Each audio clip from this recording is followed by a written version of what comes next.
Jó capítulo 31. Eu jurei que os meus olhos nunca haveriam de cobiçar uma virgem. Se eu tivesse quebrado o juramento, que recompensa Deus me daria? E como que lá dos céus o Todo-Poderoso me abençoaria? Pois Deus manda a infelicidade e a desgraça para aqueles que só fazem o mal. Deus sabe tudo o que eu faço, Ele vê cada passo que dou.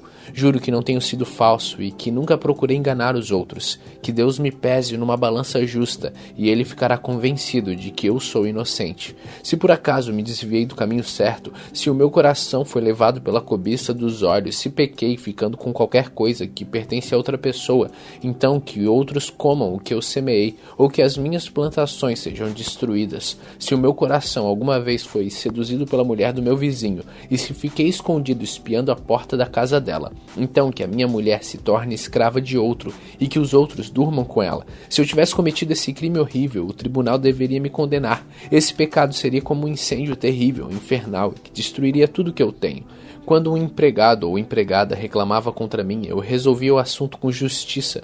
Se eu não tivesse agido assim, que faria quando Deus me julgasse? Que responderia quando Ele pedisse conta dos meus atos? Pois o mesmo Deus que me criou, criou também os meus empregados. Ele deu vida tanto a mim como a eles. Nunca deixei de ajudar os pobres, nem permiti que as viúvas chorassem de desespero. Nunca tomei sozinho as minhas refeições, mas sempre repartia minha comida com os órfãos. Eu os tratava como se fosse pai deles e sempre protegia as viúvas. Quando via alguém morrendo de frio por falta de roupa ou notava algum pobre que não tinha com o que se cobrir, eu lhe dava roupas quentes feitas com a lã das minhas próprias ovelhas, e ele me agradecia do fundo do coração. Se alguma vez fui violento com um órfão, sabendo que eu tinha o apoio dos juízes, então que os meus braços sejam quebrados, que sejam arrancados dos meus ombros. Eu nunca faria nenhuma dessas coisas, pois tenho pavor do castigo de Deus, e não poderia enfrentar a sua presença gloriosa. Jamais confiei no ouro, ele nunca foi a base da minha segurança. Nunca me orgulhei de ter minhas riquezas, nem de ganhar muito dinheiro. Tenho visto o sol brilhar, a lua caminhar em toda a sua beleza, porém nunca os adorei, nem em segredo, e não lhes atirei beijos com as mãos. Se tivesse cometido esse terrível pecado, eu teria sido infiel a Deus, que está lá em cima, e o tribunal deveria me condenar. Jamais me alegrei com o sofrimento dos meus inimigos, nem fiquei contente se lhes acontecia alguma desgraça, e nunca fiz uma oração pedindo a Deus que matasse alguns deles. Os empregados que trabalham em mim sabem que os meus convidados comem à vontade do bom e do melhor. Nunca deixei um estrangeiro dormir na rua, os viajantes sempre se hospedaram na minha casa. Jamais procurei encobrir as minhas faltas, como fazem algumas pessoas, nem escondi no coração os meus pecados. Nunca tive medo daquilo que os outros poderiam dizer. Não fiquei dentro de casa calado, com receio de que zombassem de mim. Como gostaria que alguém me ouvisse? Aqui eu termino e assino a minha defesa. Que o Todo-Poderoso me responda. Que o meu adversário escreva acusação. E com orgulho eu a carregarei no ombro e a porei na cabeça como se fosse uma coroa. Darei conta a Deus de todos os meus atos, e na presença dele ficarei de cabeça erguida. As minhas terras nunca choraram, nem gritaram ao céu contra mim. Pois se comi os seus frutos, sempre paguei os seus trabalhos como devia, e jamais deixei que morressem de fome. Se não estou dizendo a verdade, então que nas minhas terras cresçam espinhos em vez de trigo, e mato em vez de cevada. Aqui terminam as palavras de Jó.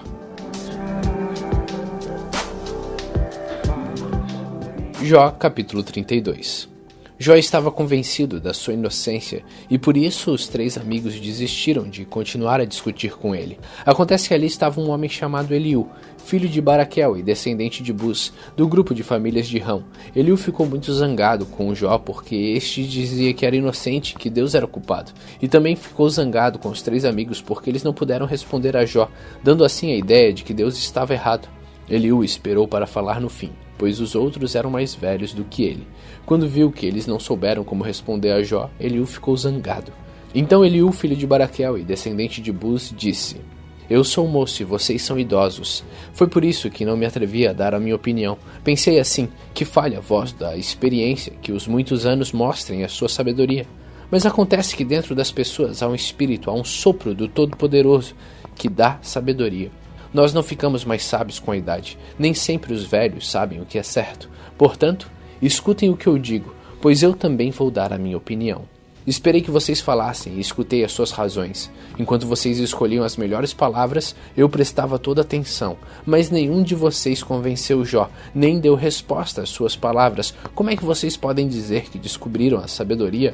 É Deus e não um ser humano quem terá de dar a resposta a Jó. Eu nunca teria respondido como vocês, mas Jó estava falando com vocês e não comigo. Jó, estes 3 estão derrotados e não têm mais palavras para continuar a discutir. Eles já pararam, não falam mais. Será que devo continuar esperando enquanto estão calados? Não. Eu darei a minha resposta agora e direi o que penso sobre o assunto. Tenho muito o que falar e já não consigo mais ficar calado. Se eu não falar, sou capaz de estourar como um odre cheio de vinho. Não aguento mais, preciso desabafar. Quero dar a minha opinião. Não vou tomar partido nessa discussão e não vou adular ninguém. Eu não costumo bajular, e se bajulasse, o Criador logo me castigaria.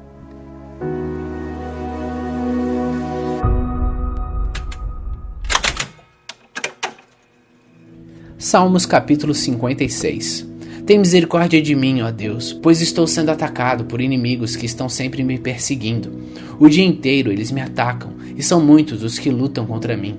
Quando estou com medo, eu confio em Ti, ó Deus Todo-Poderoso. Confio em Deus e o louvo pelo que Ele tem prometido. Confio nele e não terei medo de nada. O que podem me fazer, simples seres humanos?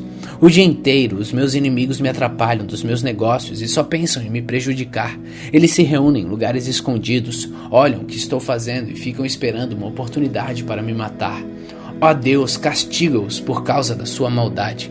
Mostra a tua ira e derrota essa gente. Tu sabes como estou aflito, pois tens tomado nota de todas as minhas lágrimas. Será que elas não estão escritas no teu livro? Quando eu pedir a tua ajuda, os meus inimigos fugirão. Uma coisa eu sei, Deus está comigo. Eu louvo a promessa de Deus, o Senhor.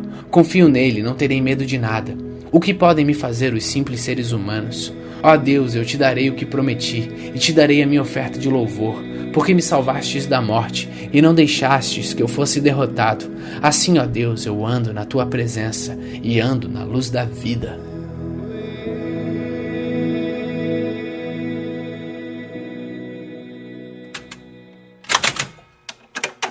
Lucas capítulo 20. Certo dia, Jesus estava no pátio do templo, ensinando o povo e anunciando o evangelho.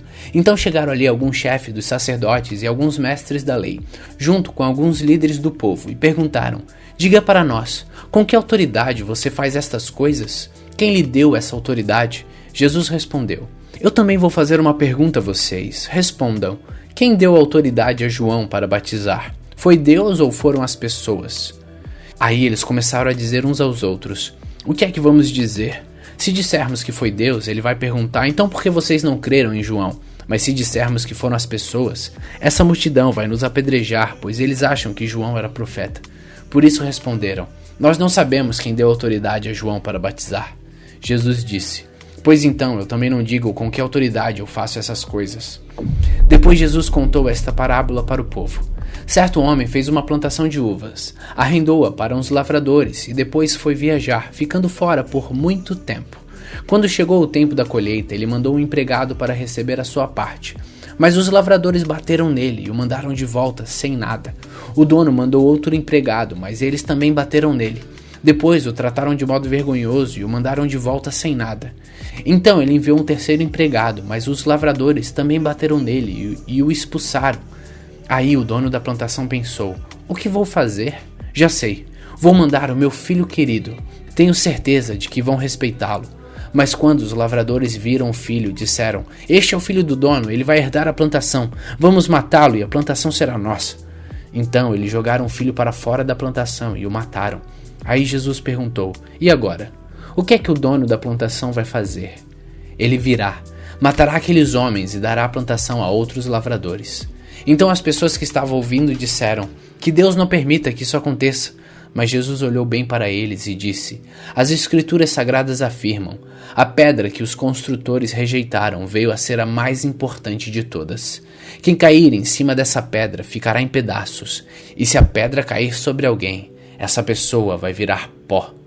Os mestres da lei e o chefe dos sacerdotes sabiam que era contra eles que Jesus havia contado essa parábola e queriam prendê-lo ali mesmo, porém tinham medo do povo. Então começaram a vigiar Jesus. Pagaram alguns homens para fazerem perguntas a eles. Eles deviam fingir que eram sinceros e procurar conseguir alguma prova contra Jesus. Assim, os mestres da lei e o chefe dos sacerdotes teriam uma desculpa para o prender e entregar nas mãos do governador romano. Esses homens perguntaram: Mestre, sabemos que aquilo que o Senhor diz e ensina é certo. Sabemos também que o Senhor não julga pela aparência e ensina a verdade sobre a maneira de viver que Deus exige. Diga, é ou não é contra a nossa lei pagar impostos ao imperador romano? Mas Jesus percebeu a má intenção deles e disse: Tragam aqui uma moeda.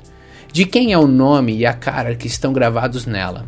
São de César, o imperador, responderam eles. Então Jesus disse: Deem a César o que é de César, e deem a Deus o que é de Deus. Eles não puderam conseguir nenhuma prova contra Jesus diante do povo. Por isso ficaram calados, admirados com a resposta dele. Alguns saduceus, os quais afirmam que ninguém ressuscita, chegaram perto de Jesus e disseram: Mestre, Moisés escreveu para nós a seguinte lei: se um homem morrer e deixar a esposa sem filhos, o irmão dele deve casar com a viúva para terem filhos, que serão considerados filhos do irmão que morreu. Acontece que havia 7 irmãos. O mais velho casou e morreu sem deixar filhos. Então, o segundo casou com a viúva, e depois o terceiro. E assim a mesma coisa aconteceu com os 7 irmãos, isto é, todos morreram sem deixar filhos. Depois a mulher também morreu. Portanto, no dia da ressurreição, de qual dos 7 a mulher vai ser esposa? Pois todos eles casaram com ela. Jesus respondeu: Nesta vida os homens e as mulheres casam, mas as pessoas que merecem alcançar a ressurreição e a vida futura não vão casar lá, pois serão como os anjos e não poderão morrer. Serão filhos de Deus porque ressuscitaram. E Moisés mostra claramente que os mortos serão ressuscitados. Quando fala do espinheiro que estava em fogo, ele escreve que o Senhor é o Deus de Abraão, o Deus de Isaque, o Deus de Jacó. Isso mostra que Deus é Deus dos vivos e não dos mortos, pois para ele todos estão vivos. Aí alguns mestres da lei disseram: Boa resposta, mestre. E não tinham coragem de lhe fazer mais perguntas. Em seguida Jesus perguntou a eles: Como se pode dizer que o Messias é descendente de Davi? Pois o próprio Davi diz assim no livro de Salmos: O Senhor Deus disse ao meu Senhor: Sente-se do meu lado direito, até que eu ponha os seus inimigos como estrado debaixo dos seus pés. Se Davi chama o Messias de Senhor, como é que o Messias pode ser descendente de Davi? O povo todo estava escutando e Jesus disse aos discípulos: Cuidado com os mestres da lei, que gostam de usar capas compridas e de ser cumprimentados com respeito nas praças. Eles escolhem os lugares de honra nas sinagogas e os melhores lugares nos banquetes. Exploram as viúvas e roubam os seus bens, e para disfarçar fazem orações compridas. Portanto, o castigo que eles vão sofrer será pior ainda.